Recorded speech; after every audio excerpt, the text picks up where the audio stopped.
السلام علیکم۔ بسم اللہ الرحمن الرحیم۔ دسمبر کے ایک دن ایک شریف گھرانے کی لڑکی کی شادی ہوئی۔ لڑکا بھی شریف تھا اور سرکاری نوکری کرتا تھا، اس لیے رشتہ جلدی ہو گیا۔ شادی کی پہلی رات جب دولہا اپنے کمرے میں آیا تو دیکھا بیوی بیٹھی رو رہی ہے۔ اس نے سوچا شاید گھر والوں کی جدائی کی وجہ سے رو رہی ہے۔ شوہر نے پوچھا کیا ہوا؟ بیوی نے بدتمیزی سے جواب دیا کہ تمہیں کیا؟ شوہر نے کہا یہ میرا حق ہے اور فرض ہے، اور میں پوچھ سکتا ہوں کہ آپ کو کیا ہوا ہے؟ بیوی نے کوئی جواب نہ دیا۔ شوہر نے سوچا قریب جا کے پوچھتا ہوں۔ جب شوہر بیوی کے قریب گیا، کہنے لگی مجھے ہاتھ مت لگانا، مجھے بس طلاق چاہیے۔ شوہر نے مسکرائے ہوئے پوچھا کہ طلاق کیوں چاہیے؟ بیوی میں کسی اور کو پسند کرتی ہوں اور اس سے شادی کرنا چاہتی ہوں۔ شوہر کون ہے وہ؟ بیوی میرا کزن ہے اور ہم دونوں ایک دوسرے کو پسند کرتے ہیں اور شادی کرنا چاہتے ہیں، مگر گھر والے نہیں مانے۔ شوہر جب آپ دونوں ایک دوسرے کو پسند کرتے تھے تو بھاگ کر شادی کیوں نہیں کی؟ بیوی ہم نے طے کیا تھا کہ گھر والوں کی مرضی کے خلاف کوئی قدم نہیں اٹھائیں گے، تو اب آپ طلاق لینا چاہ رہی ہیں، اس کے بعد کیا کریں گی؟ بیوی میں اپنے اسی کزن سے شادی کروں گی۔ شوہر کیا اب بھی وہ تم سے شادی کے لیے راضی ہو جائے گا؟ بیوی کیوں نہیں، ہم ایک دوسرے کے بغیر نہیں رہ سکتے۔ شوہر نے پوچھا کیا تمہیں اس کا نمبر یاد ہے؟ بیوی جھٹ سے بولی اس کا نمبر میں کیسے بھول سکتی ہوں۔ شوہر نے جیب سے موبائل نکال کر اسے پکڑاتے ہوئے کہا یہ لو موبائل اور اس کو کال کرو، کہو کہ تم نے طلاق لے لی ہے اور وہ تم سے شادی کر لے۔ بیوی نے اپنے کزن کا نمبر ملایا اور 2-3 بیل کے بعد کال ریسیو کر لی گئی۔ ہیلو کون؟ میں بات کر رہی ہوں۔ کون میں؟ دیکھو میں اس وقت بہت دکھ میں ہوں، آپ نے جو کہنا ہے جلدی کہو۔ ارے تم نے مجھے نہیں پہچانا، میں مسکان بات کر رہی ہوں، اور تم تو مجھے کبھی نہ بھولنے کے وعدے کرتے تھے، ایک دن میں ہی بھول گیا۔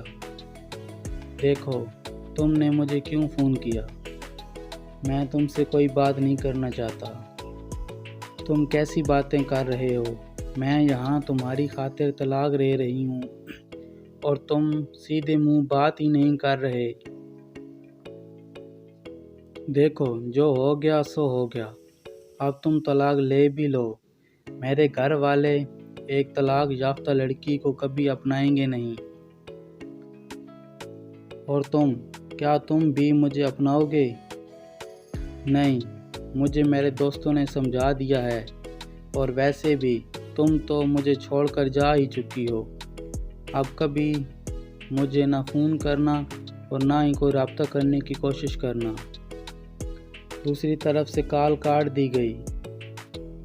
لڑکی نے اپنے شوہر کی طرف دیکھا، وہ بھی پاس کھڑا اسے ہی دیکھ رہا تھا۔ لڑکی کچھ خاموش سی ہو گئی تو شوہر اسے اکیلا چھوڑ کر باہر نکل گیا۔ لڑکی کا دماغ دکھنے لگا تھا، کچھ ہی پل میں وہ ہوش و حواس سے بیگانہ ہو گئی۔ رات کے 3 بجے بج رہے تھے۔ شوہر فجر نماز پڑھنے کے لیے مسجد جانے لگا۔ سوچا بیوی کو بھی نماز کے لیے اٹھا دوں، مگر جب وہ کمرے میں آیا تو بیوی بے ہوش پڑی تھی۔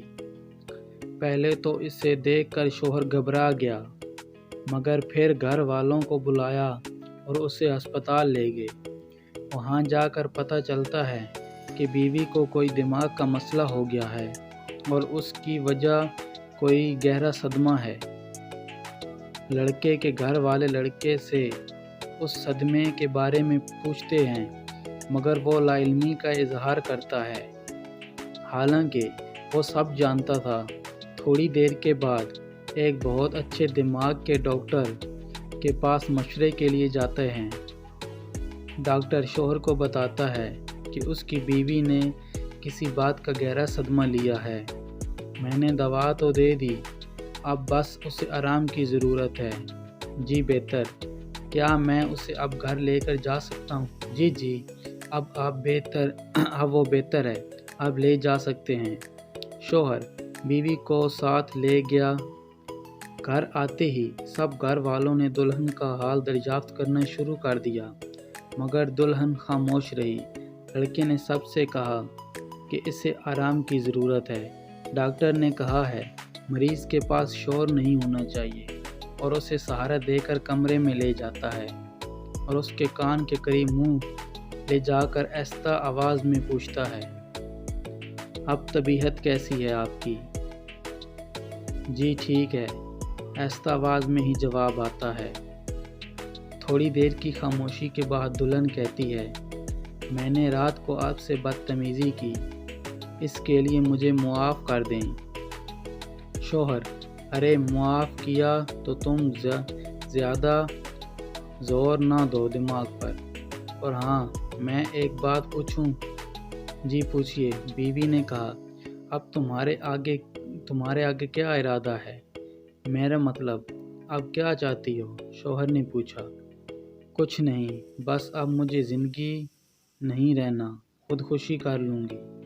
بیوی نے کہا، خودکشی کیوں؟ کیونکہ جو گناہ مجھ سے ہوا ہے اس کی سزا صرف خودکشی ہی ہو سکتی ہے۔ کون سا گناہ محترمہ؟ محبت کا گناہ۔ میں نے محبت کی تھی، اس سے بڑھ کر اور کیا گناہ ہو سکتا ہے؟ مگر محبت تو گناہ نہیں۔ محبت گناہ نہیں، مگر جب محبوب بے وفائی کرے، اور خاص جب مرد بے وفا ہو، تو محبت عورت کے لیے گناہ بن جاتی ہے۔ میں نہیں مانتا، اور بے وفا کوئی نہیں ہوتا، مگر مجبور ضرور ہو جاتا ہے۔ میں نہیں مانتی، مجبوری کو بیوی نے کہا۔ اب تم اپنی ہی مثال لے لو، تم نے اپنے خاندان کی عزت کی خاطر محبت کو قربان کیا تھا۔ بیوی اس ساری گفتگو سے بیزار ہونے لگی تھی۔ شوہر بھی بات سمیٹتے ہوئے، کل سے آفس جاؤں گا۔ بیوی، تو میں کیا کروں؟ مجھے کیوں بتا رہے ہیں؟ بھائی تم میری بیوی ہو، اور ایک بیوی کو پتہ ہونا چاہیے کہ اس کا شوہر کہاں گیا ہے۔ دیکھیے، مجھے یہ بتانے کی زحمت مت کیجیے، مجھے آپ سے اور آپ کے کام سے کوئی سروکار نہیں۔ بیوی ہٹ سے بولی، اوکے، میرا کام تھا بتانا، تم مانو یا نہ مانو۔ مجھے سب مردوں سے نفرت ہو گئی ہے، یہ سب مرد ایک جیسے ہی ہوتے ہیں۔ بیوی دھیمی آواز میں کہہ رہی تھی۔ اچھا، تو کیا مجھ سے بھی؟ کیا آپ مرد نہیں ہیں؟ یہ بھی ٹھیک ہے۔ اچھا چلو، مجھے یہ بتاؤ، کیا تم ان مردوں میں اپنے بھائیوں اور والد کو بھی شامل کرتی ہو؟ ابھی بیوی نے جواب دینے کے لیے منہ کھولا ہی تھا کہ شوہر کی موبائل پر کال آنے لگی۔ فون سنتا وہاں سے اٹھ کر باہر نکل گیا، اور بیوی لیٹے لیٹے ہونے والی گفتگو کے بارے میں سوچنے لگی۔ شوہر کے موبائل پر آنے والی کال اس لڑکی کے والد کی تھی، جو داماد اور بیٹی کا حال و احوال دریافت کر رہے تھے، اور شوہر بڑے ہی ادب اور عزت سے ان سے بات کر رہا تھا، اور انہیں کل گھر پر آنے کی دعوت بھی دی۔ جب فون سن کر شوہر واپس کمرے میں آیا تو بیوی نے پوچھا، کس کی کال تھی؟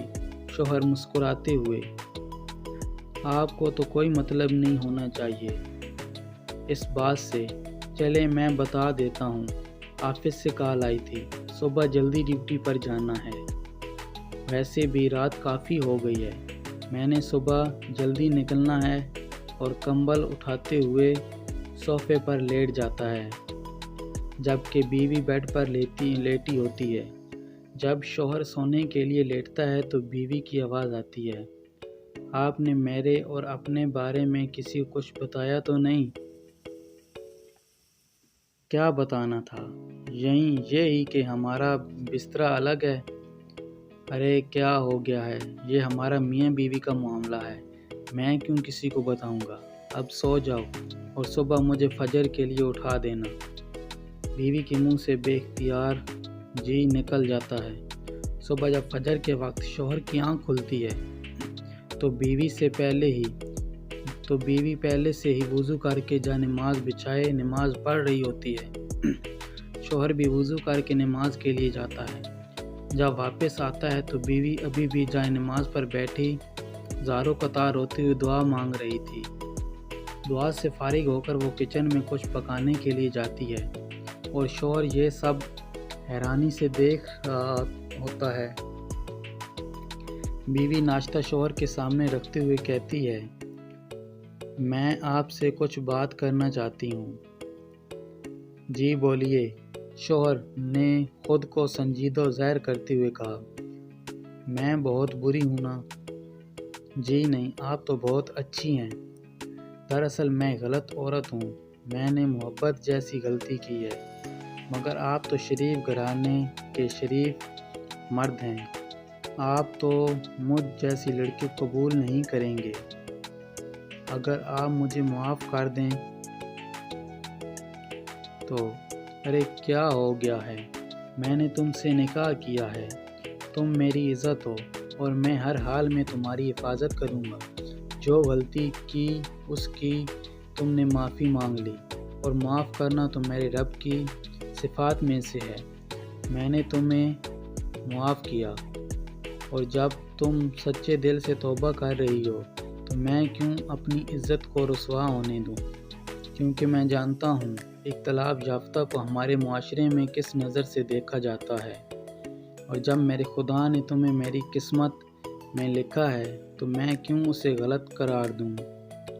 بیوی روتی ہوئے بے اختیار شوہر کے گلے لگ گئی اور زندگی بھر اس کی فرمانبرداری کا وعدہ کر لیا، کیونکہ وہ جان گئی تھی کہ اس کی قسمت میں ایک بہترین مرد لکھا تھا، اور ایک اچھا شوہر اور ایک عقل مند مرد ہی ایک ناون بیوی کو سیدھے راستے پر اپنے ساتھ لے کر چلتا ہے۔ شادی سے پہلے کی محبت سوائے شر اور گناہ کے کچھ بھی نہیں ہوتی۔ ہم مسلمان لڑکیوں کو یہ بات سمجھ لینی چاہیے، اور ایک شوہر کو کبھی کسی ایسی سچویشن کا سامنا کرنا پڑے تو چاہیے تھوڑا صبر اور برداشت سے کام لے۔ جیسی ہستی نے آپ کی قسمت کسی ایسے انسان سے جوڑی ہے، آپ کا رشتہ بنایا ہے، وہ اس میں برکت بھی ڈال دے گا۔ ہمارے چینل نصیر رائٹ 1M کو لازمی سبسکرائب کریں، اور ویڈیو اچھی لگی ہو تو ویڈیو کو لائک ضرور کریں اور کامنٹ میں اپنی رائے کا اظہار ضرور کریں۔ تو ملتے ہیں نیکسٹ ویڈیو میں۔